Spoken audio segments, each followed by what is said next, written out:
Welcome to Reaching New Heights, my podcast hosted by me, Megan Gallagher. Today, I am so excited to announce my guest on my show is the amazing, the incredible Kinfolk Jon. He is a DJ, producer, and he's worked with amazing rappers like Lil Xan. Thank you so much for being here. Thank you so much for having me, Megan. Looking forward to it. I am so excited. So first, tell me a little bit about yourself, where you grew up, kind of your journey, a little bit about how you got to where you are now. Absolutely. I was born in Lafayette, Louisiana, a small town in Louisiana, and then when I was 1, we moved to New Orleans, Amazing. Louisiana. I love New Orleans. Shout out New Orleans. I miss it so much. And then when I was like 11-ish, 12-ish, we moved to New Mexico, Albuquerque. Yeah.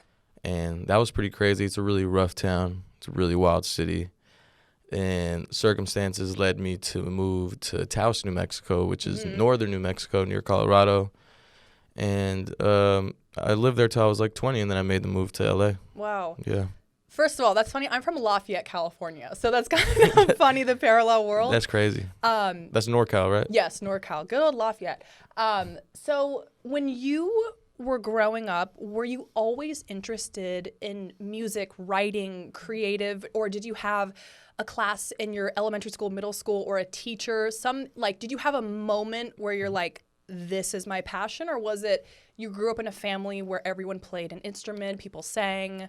That's a good question. Actually, growing up, like, my family really wasn't too musically oriented. My parents are Mexican, so they listen to like a lot of Spanish music, which I was just kind of forced into. But I have an older brother. He's 4 years older than me, my brother Lewis, and he kind of got me into like the sound that I like because we grew up in New Orleans, and that's when like some of the artists started really blowing up when I was a little kid. I was like 7, 8 years old, seeing all these rappers from our area blowing up. Like Lil Wayne, he was like 16 at the time. He was like a little kid, but I just always looked up to him. He was always so dope to me. So growing up in New Orleans, like that's how I got my first inspiration that I really love music. But I didn't really get into it till I met my best friend.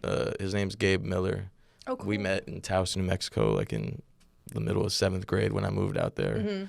And we got into music because I just started reciting a lyric in class, and he recognized the lyric. And he's like, he finished it, and we're like, wow, like we just became best friends like that. And R.I.P. to my brother, he passed away like 3 years ago. But I'm sorry. It's okay. He's still here with us right now. But what's crazy is that we started everything together. Like I think we were like 14-ish. I think we were around 14. We bought every piece of equipment for a studio because we wanted to try everything out. So we wanted to be the artist. We wanted to be the producer. We wanted to be the DJ. We wanted to record ourselves. So we bought all the equipment. Like we did garage sales, and we would ask people for donations, and we gathered up thousands of dollars to buy equipment. That's so incredible. Yeah, and we were little. We were in middle school. We're like in middle school, Wow. heading to freshman year of high school. So that's when we really, really got into it. And what we realized we liked most, we tried everything out. What we realized we liked most was making beats. So that's what really got me into making music at a really early age. And I started taking it really seriously early on because we started posting our stuff on this site called SoundClick. It's not SoundCloud. It's called SoundClick.com. Is it the sister to SoundCloud? In a sense, yeah. People get it so confused, but it still exists. It's a website. It's like a chart-based website where you go through the charts and you find producers and you just purchase licensed beats through them. Yeah. And I did that at 14, and we did really, really well, like early on. So we're making a lot of money as like little kids. And you can make money off of SoundClick. Yeah. Okay, cool. Yeah. People go on there and they pick the beat they like from you, and it's already like licensed and registered, and it's attached to your PayPal or whatever, and then they get the beat instantly, and you get money. But back then, this was like 06, 07. Back then, we would actually send hard copies of the beat to the customer. So we'd always be at the post office. It's like the post office people thought it was so cute to see these little kids going in there, like handling business every day, like signing and printing contracts and sending them off. They thought that was cool. So that's how I got my start, and that's what made me take it really seriously. Okay.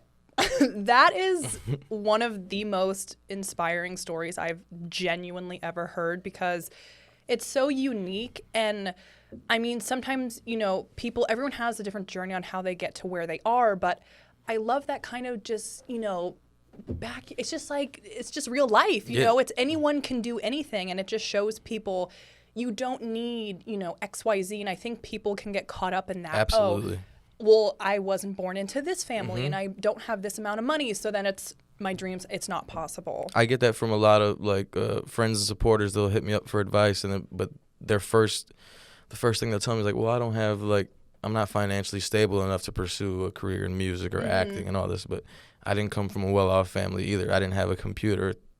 I didn't have a desktop till I was like 15, 16. So, and you hear that, people? There's no excuses. Seriously. There's no excuses. No excuses. Listen to Kinfolk. It's 2020. You can make anything happen for real. Like, it's serious. It's the power of the internet, honestly. I know, and it's so true. And I mean, I also grew up in a family where, I mean, you know, I had a really great childhood, but it was nothing like, it was very normal. It was very average. And so sometimes I'm like, oh my gosh, like I should be so proud of myself. And I really like telling teenagers whenever I speak at a school, you can literally accomplish anything. It's all about mindset, in my opinion, and believing you can do it.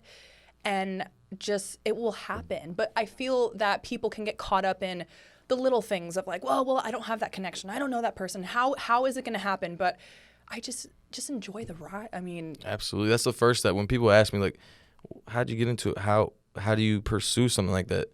And my first answer is always, you got to love what you're doing first and foremost. You got to love what you're doing, because if you don't love what you're doing, you're not going to base it off the love for what you're doing. You're going to try to base it off whether you're successful at it or not. And that comes and goes, and it's also a game of patience. So if you're not patient and you don't love what you're doing, you're going to stop doing it.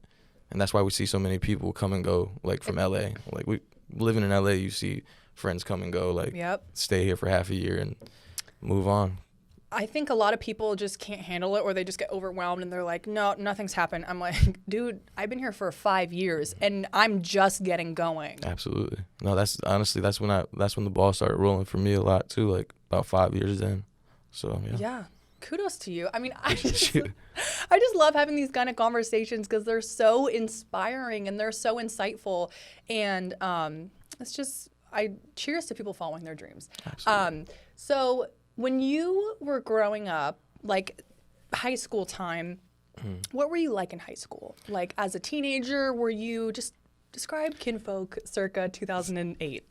Yeah, so Kinfolk played basketball. Kinfolk was playing varsity basketball, but he was also so wrapped into the music that took over. Music took over sports, because I love sports, but there's a lot of politics involved in sports. There's a lot of politics involved in anything, but I just wasn't getting my fair chance in that, and music just kind of outweighed the sports.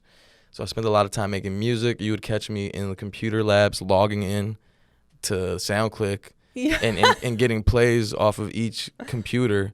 So if you're a kid out there and you're trying to boost your ratings and rise the ranks, do some stuff like that, because I would log into every single computer and play my stuff, and that's how I rose on the charts. So I'd be in the computer lab all the time, like playing my music.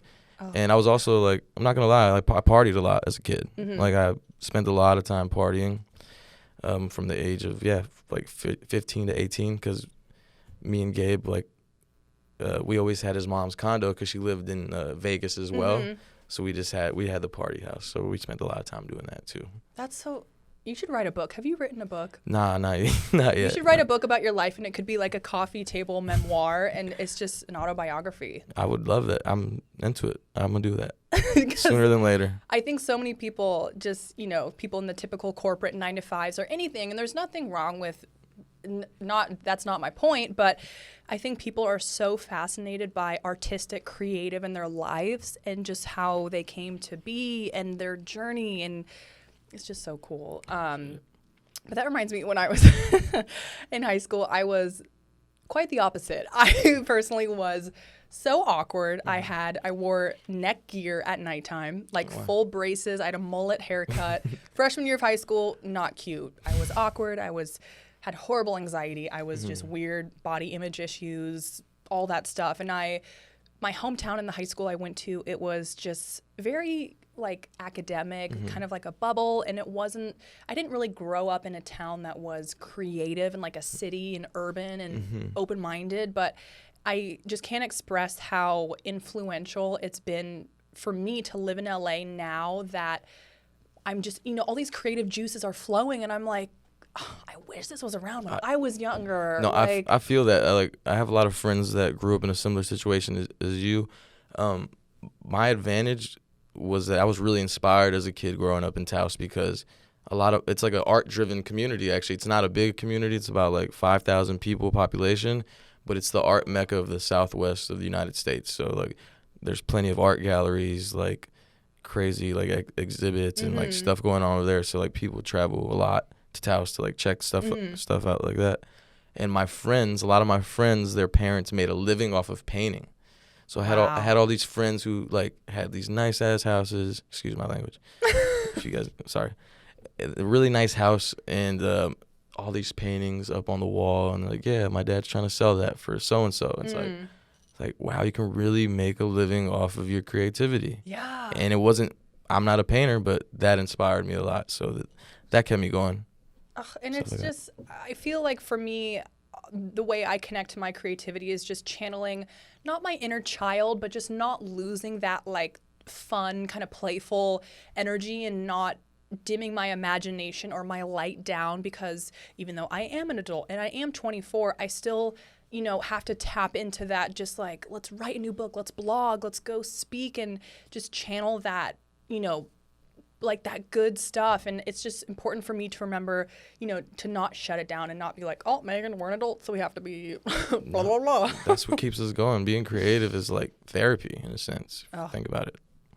It's so true.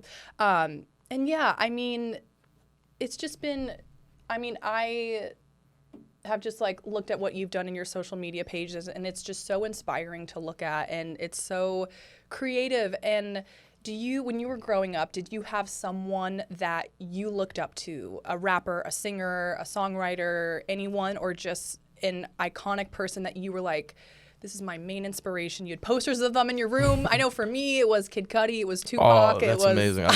Shout out to both of them. Those are forever actually fans. No, Kid Cudi was actually a really big inspiration. I owe Kid Cudi credit for me failing one of my math classes because I was listening to Kid Cudi instead of paying attention in math. Really, like, shout out Kid Cudi. Love you, bro. And then I had inspirations like Lil Wayne, like growing up as a kid in New Orleans and seeing him do so well, like at such a young age, and to continue to do that for 20 plus years, like that's always been really inspiring to me. Yeah. So people like Lil Wayne, Kid Cudi, Tupac, R.I.P. Tupac.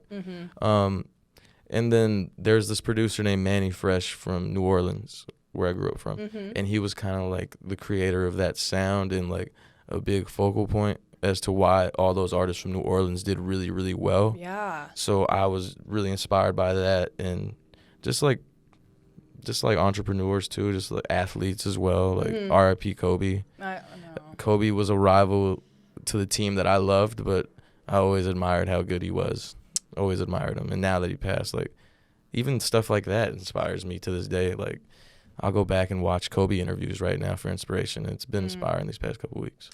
I feel like that's when you've made an impact on the world, when even after you've passed away, people still look up at your stuff and your songs are still being played all the time on the radio. And it's just like people like Prince and Michael Jackson and Mac Miller and all these incredible, Amy Winehouse, creative, just R.I.P. like, to all those I know, legends. R.I.P. But like, they're just these, these shining stars that just come once in a million years, and their soul is just like, the talent is like beyond words. And it's just, I mean, it's heartbreaking and it's so sad, but it's just like, that's like to me the true moment of I've really made an impact on this world, and I really have done what I needed to do when people are still long after your time. Like who we learn about in history books in high school.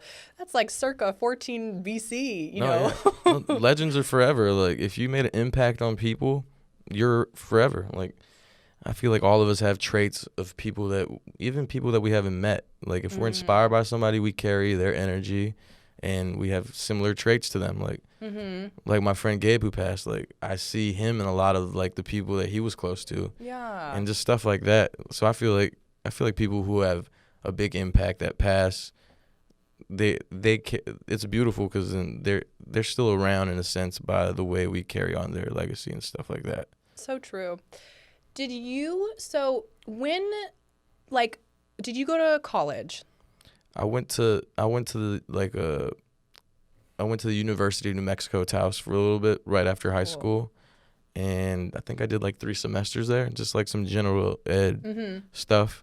And then my excuse for my parents for me to move to LA was that I'm going to be going to school. Yeah. So I went to LA recording school here in Hollywood but the funny thing is I honestly only went for the first 4 months. Yeah. Until they gave me the laptop. And then I left school. You're and started smart. doing music full on. Oh my god. Well, I was doing music full on before that. But yeah, it's for some people. For me, it wasn't, because I had already had so much experience in music and doing what I wanted to do. They start you off like at a really kind of like low level, like with the basic stuff, and it was moving a little slow for me, so I just dropped it. Yeah. But anybody, if you think you need the education, go to school. Yeah. And if you want to learn something that has nothing to do with what you're already going to school for, it's there. YouTube. I know. Anywhere. That's such Friends. I know. Whatever.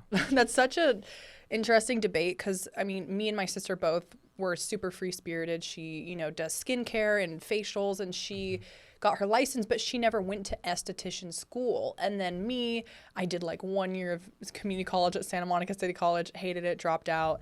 Like, just, I feel like in today's world, I'm not promoting this in any way, shape, or form, but you don't have to go to college. Am I allowed to say that? I think it's like it's a trade school or something where you're like, oh, I want to be a musician, I want to be a chef, so I have to go through culinary school, I have to go through, but there's YouTube, and there's self-teaching, and there's audiobooks. There's just so much. Like, and for some people, like their way to the career that they want might be through general education like that, but stuff like music, you don't necessarily need to go to school for. There's not a degree for music that I know of that's going to get you exactly like through the doors that you want. There might be a couple certain situations, but not if you're just making beats. They're trying to develop stuff like that so they can get all these kids who like doing this stuff. There's just new schools that are doing that, but I don't know. Yeah, and to me it seems that, I mean, like music is your own thing, and it's like your own style, especially if you're a rapper, you're freestyling, you're making beats, and that's your creative zone. You're just like channeling that energy. And to like, it seems kind of like counterintuitive or weird to go to a school and be taught, how to do something, versus if you're naturally, like you're a natural born athlete, you're a natural born rapper, a singer. It's like, you just have that in you. I'm sorry, but don't waste, time or money if you know that that's your passion and you have that talent. And you don't need to go through like years of schooling or. No, absolutely. I agree. Yeah, that kind of thing. So, when did you move to LA? And I want to hear all about just your journey when you first moved to LA versus now. How do you feel that you've changed, and how do you feel that the city has influenced you, and just your career, and where has it like gone in those years? That's a really good question, because I came to LA with Gabe and my other production partner, Ben Great. And we moved to Hollywood. And, people who live in that or who first moved to LA don't understand what the situation is. You think Hollywood's going to be super dope, like clean, stars everywhere. You think it's like actors. the movies, yeah, like the Walk of Fame, and it's just Beverly Hills is in Hollywood. But. And it's a reality shock when you move there, because I moved right across the street from, I think it's called the Celebrity Scientology Center, the big statue. The big blue building. The big castle. No, the castle. It's the one next to... It's like a couple streets before the W. You've never seen that big castle? Are you talking the big, giant blue? Not that one. I know that one too, but not that one. They have a castle? It's a castle. It's a castle, and we lived across the street, but the place we lived at was this really grungy, rundown spot, and it was pricey, and I happened to be the one who had to live in the living room. So that was my first introduction to LA. You're like, welcome, Hollywood. Oh, and I didn't have a lot of money. And I had to go to school for those 4 months, so I wasn't making money aside from like the music money I was making. Yeah. But at the time, it really wasn't enough. So it was rough moving to LA. Like at a young age, not knowing what you're getting yourself into was kind of rough. But it was cool to have my friends around to like help me out and support me and keep me motivated. Because at any point I could have moved back and called it quits. Mm-hmm. And obviously a lot of things have changed since then. Like now I'm doing way better. Yeah. I don't work anymore. I used to work at a store in Hollywood. It's called the $10 store. I think that Shout out $10 store. Yeah, no, shout out to the $10 store. I worked there for like 5+ years, and it taught me a lot. But after the music really started taking off, I didn't have to do that anymore. So that was really cool. And now I live in the Valley, like Northridge area. Nice. It's blessed to have a nice house. The studio's in a nice location now. It used to be in our garage. Yeah. So people would come in. If it's a summer day in the garage, it'd be super hot. The computer would overheat and the whole project would shut down. So it's cool to go from the garage to like a nice spot, you know? So it's been a blessing for sure. That's so cool. And it's always just, it's so amazing to hear when it's just things are getting better and they're on the up and up. And in my own journey too, I can relate so much because I, started off, I just left community college and my parents were always so supportive, but they were just like, well, Megan, what do you want to do? You just turned 20. I also at the time had a crazy health scare and I was just confused on my life and I didn't know, like any 20-year-old, you feel, well, who am I? What do I want to do? And thankfully my parents never pressured me to just get a job, just do it, just get by, because then I feel like a lot of people will just settle into a job and then settling turns into like, wait, shit, now I'm 90. Oh my gosh, wait, no, I didn't mean to, So I always wanted to be mindful about making sure that I'm happy and just literally putting my happiness as like the number one priority. And I remember I was like, okay, well, I love helping people. I love speaking. I love inspiring, and my own journey all throughout childhood, teen years, I struggled so much with mental health and a lot of panic attacks, body image issues, low self-esteem. And I always wanted my schools to have assemblies about them. And why don't they talk about, the deeper stuff? Why do they just talk about the bubonic plague from the 1800s or irrelevant stuff? Yeah, no, you're right. Freaking like Columbus and just all of these things that are in the past. Why don't they make it more modern? And I just think that when you talk about things, it makes people feel better and it makes people feel more educated rather than kind of babying us or being like, oh, no, we're not going to talk about that because we don't want to trigger people. But it's like, but you're not preparing us to know the signs and the symptoms or what to do if we feel our friend is suffering or what we can do ourselves to, just like take care of ourselves and to know when our body needs a break. But I remember when I first started out, when I was 20, now I'm 24, I literally would drive around for hours all day long just having a business card, and I would speak at YMCAs and Boys and Girls Clubs. That's amazing. That's dope. For free. Just all of those places just to speak because I was passionate about it, and slowly but surely, it just tumbleweeded into something bigger. That's amazing. Yeah, you're right. There's not enough of that. I can't remember my high school talking about it at all. Like, right. Yeah, I wish there was more of that when I was growing up, for sure. Yeah, because I feel that the school system, and that's one mission in my life, everyone. I do feel like I was put on this earth to change the school system because of my own experience. And the high school I went to, it was great, but it didn't cater to every teenager's needs. Instead, they were all like, hey, you all have to fit this style of learning in this format. And if you don't do it, then you're not smart or you're not going to amount to anything in your life. And I always wanted classes where we could choose to take classes about singing and dancing and cooking and journaling and writing books and how do we, our passion, but how do we do it? How do we follow our passions? How do we write a book? How do we become a published, anything? And so that's just something I'm super passionate about, just to really inspire teenagers when they're that young that they can do anything, but also along the journey, just take care of yourself and love your body, love your mind, and just, I think positivity is just so powerful. Absolutely. No, I agree. And it's good that you start with the youth because they have an advantage as far as time because they're so young. So if you give them that kind of perspective on life, it'll just make them blossom into what they really want to do instead of getting stuck in that hole without no one to help. in a sense. That whole that really bugs me because I feel like there is a system that kind of pushes teenagers. Okay, so you're going to get a 4.5 GPA in high school. Once again, if academics is your thing and you love school that's amazing. You do you. But I feel everyone has their own talent and abilities, and so it's important to just don't resist what your passions are. Like, just let it flow through you, because I feel that when you do resist it and no, but I have to be logical, I have to do what my family wants me to do, you're not gonna be happy in life. You'll live with a lot of regret. You live with a lot of what ifs, and that's the last thing you want. I know. Because it's always in the back of my mind sometimes. Like, and I take risks and I do a lot of things that I want to do, but there's always that factor. Like, what if I did that instead of just thinking about it and not doing it? Letting my circumstances stop me. Yes. Oh, that's so true. And I love just thinking about this my own self sometimes. I have moments where I would think, oh my gosh, what would, younger Megan say now to the Megan who is just being a boss and no fear? If you could tell your younger self anything, what would it be? The first thing I would tell myself is, don't worry about other people's opinions.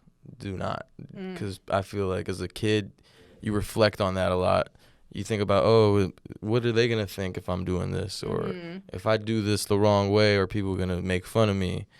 And kids growing up in high school and middle school, like you were saying, people get bullied. And they take that with them throughout the rest of their life sometimes. And it's just not that, how would I say, it's not that big of a deal, per se. Like just do what you want. And don't let other people's opinions hinder what you're trying to do. That's like my main thing.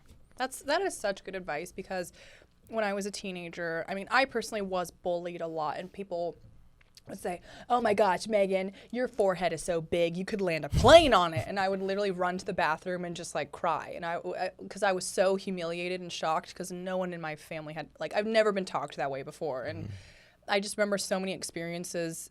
I just felt, I would be at sleepovers or at high school parties, and I would just see things happen, or just girls compare their bodies, and some things would stick in my mind of like, oh, okay, so because I'm pale, because my thighs don't have a thigh gap, all of these, things that really don't matter. But when you're that young, everything matters. Everything's so blown out of proportion because it's everything. And I just remember thinking, oh, so that's why I'm single. So that's why I hang out with these people, because I don't drive that car, because I'm not tan. All of the, these.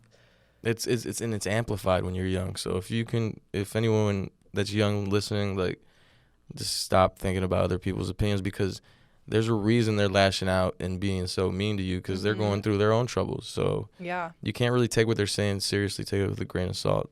Oh, that's so true.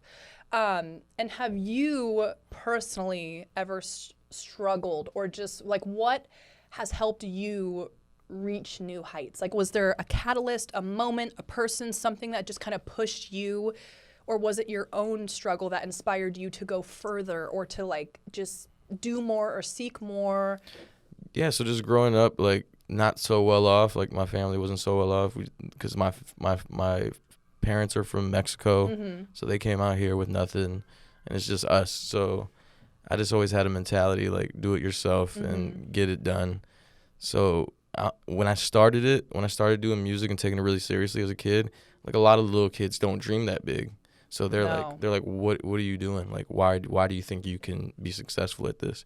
So that drove me to do like really well, really early. And then I would say the SoundClick stuff really made me take it seriously, because I was so young, making money off of what I loved, and the music wasn't good. I'll be honest with you, the beats were terrible.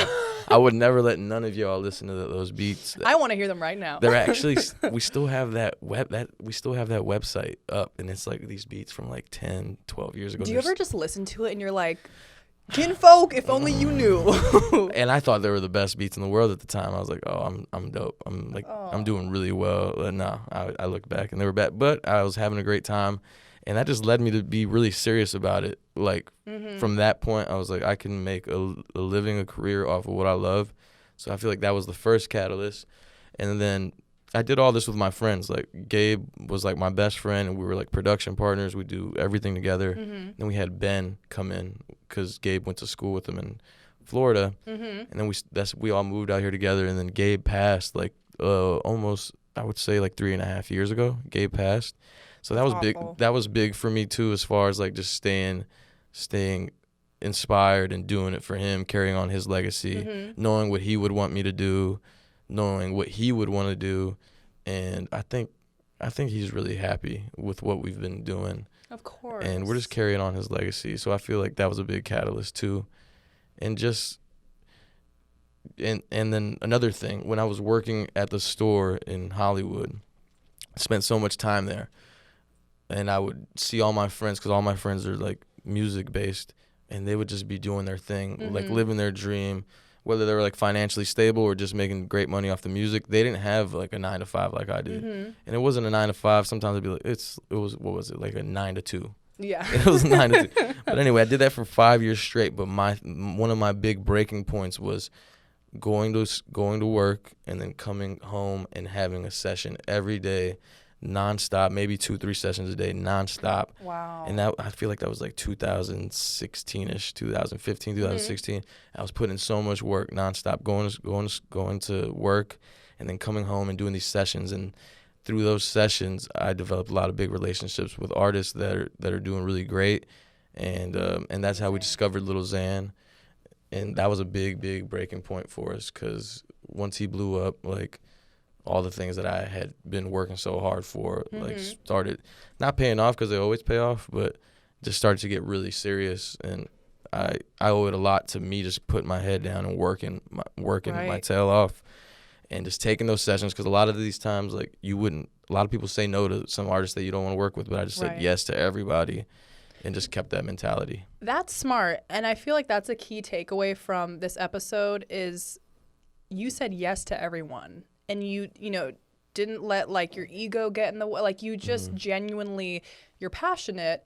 You said yes, and you used your own self as motivation, which I think is the thing that will give you long-lasting change in routines and habits and like successful everything. Absolutely, because I feel even now, like, I catch myself being a little, not lazy, but just letting the ego kind of get to you, and saying no to things that you don't.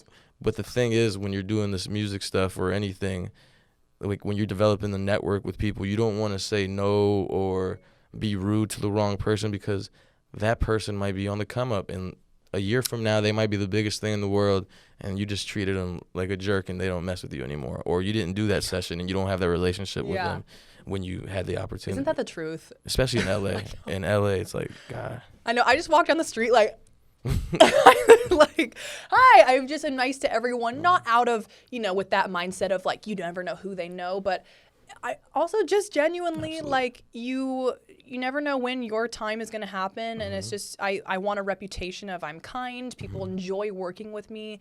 And one thing we both have in common is we're doing this out of passion. It's not for the money, for the fame, genuinely, we each have our own story. And that's like what I personally always come back to, because I do also have moments where I'm like, oh, I'm so much more busy, now than when I first started. And I talk to my mom a lot. And one thing she says to me is, Megan, yes, you are busier. Yes, you have to manage your time better. But remember all of the blessings that are happening right now you once prayed for. That's true. And now you have them. And so every time she says that, I'm like, whoa. It's a realization, because you're so caught in the now, you forget what you were hoping for back then. And people just want more and more and more. But I don't know, it's just ups and downs. So you just got to love what you're doing. Like you were saying, you got to be passionate about it first and foremost. Yeah. And everything takes care of itself off of that. So, Kinfolk, I got a question for you. Let's hear it. If a teenager called in, right now this is a radio station, if a teenager called in and had a question for you and asked if they're struggling with any anxiety, depression, body image issues, low self-esteem, any mental health related issue, what would be your best advice? If they just said, Kinfolk, I'm a huge fan of you, I'm kind of struggling, what you got? I would say it's, well, first of all, easier said than done, but I would tell them talk to somebody because whatever you're going through, there's somebody else that's going through it. And you don't know that until you talk to somebody because you assume you're the only one going through that issue. And that's never, ever the case. People battle through body images, anxiety, distress. I would say talk to somebody and always just follow your dreams and don't take anything too personal. Don't take anything too personal because a lot of that anxiety comes from people's opinions and stuff like that. So whatever they're saying is just a reflection of who they are and the problems that they're going through. So you just got to take it with a grain of salt and just be you and don't try to be someone you're not because then you're constantly trying to battle that as well. Oh, that's so cool. I love that answer. That's amazing. Okay, so now. Uh-oh. Rapid fire. So, first question. What was the most embarrassing thing you did when you were young? Oh, wow. This is, I'll say it. It's probably one of the most embarrassing things I've ever done. I think I was probably 5, 6 years old, and I was at this arcade. It's called Fun Arcade. It was in New Orleans, and I don't know what game I was playing. It was on a platform, and I don't know, I was playing the game, but I didn't want to stop playing the game. So, yeah, I peed on myself. Yeah, for the sake of the game. Oh my gosh. Yeah, I think I probably cried or something like that. And how old were you? I think it was probably 5, 6. Yeah. Oh my gosh. That's embarrassing. That's amazing. I have more embarrassing stories, but yeah. That's I know. I want to open the vault. So second question.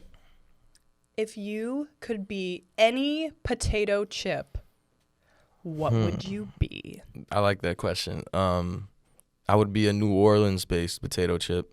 I would be a Zapp's. You know about Zapp's? You love Zapp's? Yeah, so I would be a Zapp's, any flavor Zapp's. Yeah, shout out Zapp's. I love Zapp's. Those are my favorite chips. When I go to New Orleans, I always go back and get the Zapp's. Okay, quick side note because I'm freaking out. Zapp's, I have not had Zapp's since in high school. When I was a sophomore, I went to New Orleans to help rebuild houses that had been destroyed by Hurricane Katrina. That's dope. And I just remember the airport. We landed in New Orleans, and it's just like the Louis Armstrong Airport. I mean, the Zapp's, they're like, try this beef, the alligator jerky, these po' boys, these gumbo shrimp. I'm like, I want to stay here forever. Oh, I love New Orleans food. Yeah, I love those. Those chips are amazing. It's the best. And last question.